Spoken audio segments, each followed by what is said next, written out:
Hello friends, Radhe Radhe. Welcome to my channel. आज मैं आपके साथ में शेयर कर रही हूँ अक्षय तृतीया की पूजन विधि। फ्रेंड्स, अक्षय तृतीया का दिन हमारे हिंदू धर्म में बहुत ही शुभ माना जाता है। इस दिन हम जो भी दान पुण्य करते हैं उसका हमें अक्षय पुण्य लाभ प्राप्त होता है।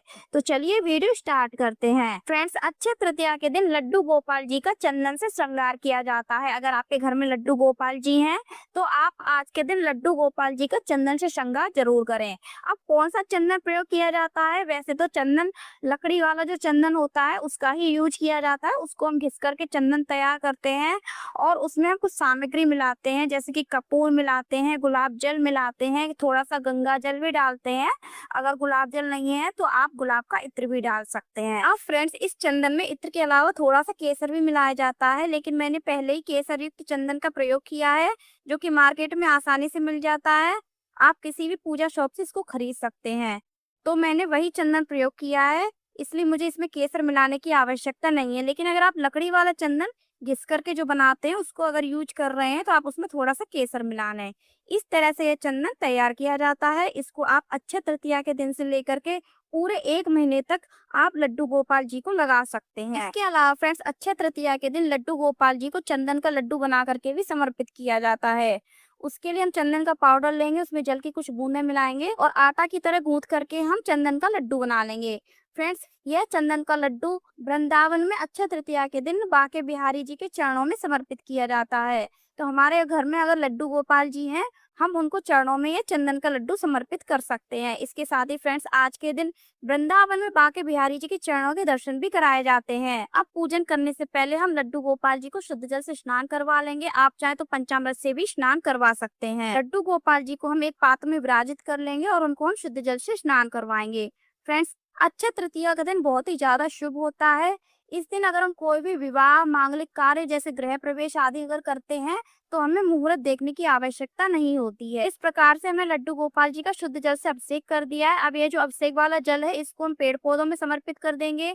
चाहे तो आप अपने घर के चारों कोनों में इस जल को छिड़क सकते हैं, जिससे हमारे घर में पॉजिटिव एनर्जी बनी रहती है। स्नान करवाने के बाद हम लड्डू गोपाल जी का साफ और स्वच्छ वस्त्र से अंग पोषण कर देंगे और जो चंदन हमने तैयार किया है उससे हम लड्डू गोपाल जी का श्रृंगार कर देंगे। इस प्रकार से हम कान्हा जी को चंदन का लेप लगाएंगे। फ्रेंड्स, कान्हा जी को चंदन का श्रृंगार ठंडक प्रदान करने के लिए किया जाता है, क्योंकि गर्मियां शुरू हो जाती हैं और चंदन का श्रृंगार करने से कान्हा जी को बहुत ही ज्यादा ठंडक मिलती है। फ्रेंड्स, लड्डू गोपाल जी का यह चंदन श्रृंगार अक्षय तृतीया के दिन से शुरू करके 1 महीने तक किया जाता है। इसे चंदन सेवा भी बोला जाता है। इसमें लड्डू गोपाल जी को पूरे 1 महीने तक चंदन से इसी प्रकार से सेवा की जाती है, उनकी श्रृंगार किया जाता है और उनका पूजन किया जाता है। अगर आप यह चंदन श्रृंगार या चंदन सेवा करना चाहते हैं तो पूरे 1 महीने तक आप कान्हा जी की यह सेवा कर सकते हैं। और जो लोग पूरे महीने कान्हा जी की चंदन सेवा नहीं कर पाते हैं, उन्हें अक्षय तृतीया के दिन चंदन श्रृंगार कान्हा जी का जरूर करना चाहिए। उससे भी हमें पूर्ण फल प्राप्त होता है। इस तरह से हम कान्हा जी का श्रृंगार कर देंगे। उसके बाद अब हम पूजन करेंगे। पूजन करने के लिए हम चौकी लगाएंगे। चौकी पर हम पीला वस्त्र बिछाएंगे। अगर आप चौकी लगा करके पूजा नहीं करना चाहते हैं तो आप अपने घर के मंदिर में भी यह पूजा कर सकते हैं। लड्डू गोपाल जी को हम अक्षत का, पुष्पों का या फिर अनाज का आसन दे करके उनको चौकी पर विराजित कर लेंगे। इसके बाद हम एक कलश लेंगे। फ्रेंड्स, यह कलश हमें मिट्टी का लेना है। आप ये कलश छोटा भी ले सकते हैं या फिर आप बड़ा भी ले सकते हैं। फ्रेंड्स, अक्षय तृतीया की पूजा में से अच्छा पात्र बोला जाता है। पूजन करने के बाद कुछ लोग इसे किसी गरीब को या फिर ब्राह्मण को दान कर देते हैं और कुछ लोग इसे अपने घर में अच्छे पात्र के रूप में हमेशा विराजित करते हैं और यूज करते हैं। तो आपने जिस इच्छा को अपने मन में रख करके इस कलश को पूजा में विराजित किया है, आप उस तरह से इसका प्रयोग कर सकते हैं। तो हमने कलश के कंठ पर मौली बांध ली है। उसके बाद हम कलश पर चंदन से या फिर हल्दी से स्वास्तिक बना लेंगे। उसके बाद इस कलश को हम कंठ तक शुद्ध जल से भर देंगे। अब फ्रेंड्स, इस कलश में हम थोड़े से चने की दाल के दाने डाल देंगे।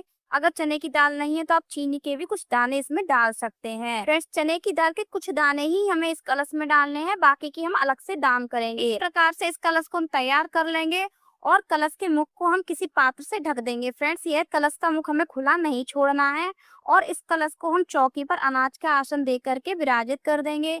कलश के मुख पर हमें कोई फल रखना है, कोई भी मौसमी फल रख सकते हैं। इस सीजन में आप ककड़ी रख सकते हैं, खीरा रख सकते हैं या फिर आप खरबूज रख सकते हैं। इसके अलावा आप चाहे तो आम भी रख सकते हैं। इस अक्षय तृतीया के दिन हम जो भी दान करते हैं उसका हमें अच्छे लाभ प्राप्त होता है। तो आज के दिन आपको जल का दान, घड़े का दान, अनाज का दान, मौसमी फलों का दान, जूते चप्पलों का दान या फिर छाता का दान हमें जरूर करना चाहिए। इसके साथ ही हमें विशेष रूप से चने की दाल या फिर जौ का दान भी करना चाहिए, क्योंकि चने की दाल दान करने से हमें स्वर्ण दान के बराबर पुण्य प्राप्त होता है। फ्रेंड्स, अब हम पूजन करेंगे। पूजन करने के लिए हम दीप प्रज्वलित करेंगे, दीपक को हम पुष्पों का आसन देंगे और दीप प्रज्वलित कर लेंगे। इसके बाद हम कान्हा जी को रोली का तिलक लगाएंगे और जो कलश हमने तैयार किया उसको भी हम रोली का तिलक लगाएंगे, तिल समर्पित करेंगे। आप चाहे तो अक्षत भी समर्पित कर सकते हैं। जो दीपक हमने तैयार किया है उसका पूजन भी हम रोली और तिल से कर देंगे। अब हमने कान्हा जी के लिए चंदन का जो लड्डू तैयार किया था उस पर हम तुलसी दल लगा करके कान्हा जी को उनके चरणों पर समर्पित कर देंगे। कान्हा जी को हम वस्त्र रूप में मौली समर्पित करेंगे और पुष्प समर्पित करेंगे। इसके बाद हम कान्हा जी को धूप दिखाएंगे और भोग लगाएंगे।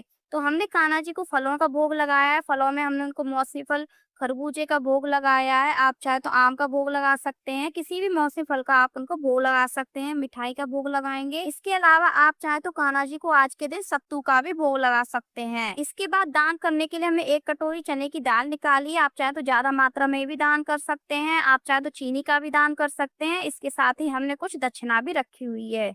अब हम 1 लोटा जल लेंगे और हाथ में थोड़े से अक्षत और पुष्प लेंगे और अक्षय तृतीया की कहानी सुनेंगे। अगर आपने अक्षय तृतीया का व्रत रखा हुआ है तो आपको आज के दिन अक्षय तृतीया व्रत की कहानी जरूर सुननी चाहिए। कहानी पूरी हो जाने के बाद हमने जो अक्षत और पुष्प लिए हैं उनको हम कान्हा जी के चरणों में समर्पित कर देंगे। अब हम आरती करेंगे। तो सबसे पहले हम गणपति जी की आरती करते हैं, उसके बाद हम कान्हा जी की आरती करेंगे। आरती हो जाने के बाद हम कान्हा जी के चरण स्पर्श कर लेंगे और पूजा में हमसे जो भी गलती हुई हो, भूल चूक हुई हो, उसके लिए हम क्षमा याचना कर लेंगे। अपने परिवार की सुख समृद्धि और अच्छे स्वास्थ्य की कामना करेंगे। अब फ्रेंड्स, जो भी फलों का हमने भोग लगाया है उनको हम घर में प्रसाद रूप में वितरित कर देंगे। मिठाई को भी हम प्रसाद रूप में वितरित कर देंगे। अब जो 1 कटोरी चने की दाल हमने रखी हुई है और जो दक्षिणा हमने पूजा में समर्पित की है उसको हम जल के घड़े के साथ दान कर देंगे।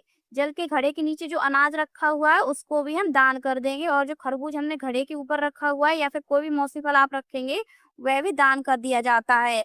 लेकिन अगर आप दान नहीं करना चाहते हैं, घड़े को उसको अपने घर में रखना चाहते हैं, तो आप बाकी की चीजें दान कर दें, घड़े को आप अपने घर में रख सकते हैं। और कथा पढ़ने के लिए हमने जो 1 लोटा जल रखा था उससे हम सूरज को अर्घ दे देंगे। फ्रेंड्स, पूजा के कुछ समय बाद जब दीपक शांत हो जाता है तो हम कान्हा जी को वापस से स्नान कराएंगे, अच्छे से वस्त्र पहनाएंगे और उनको हम मंदिर में विराजित कर देंगे। तो फ्रेंड्स, मैं उम्मीद करती हूँ आपको हमारी ये वीडियो अच्छी लगी होगी। कैसी लगी कमेंट करके जरूर बताना। पसंद आई हो तो लाइक करना, ज्यादा से ज्यादा शेयर करना, चैनल को सब्सक्राइब करना, बेल आइकन को प्रेस करना और कमेंट में राधे राधे अवश्य लिखना। धन्यवाद। राधे राधे।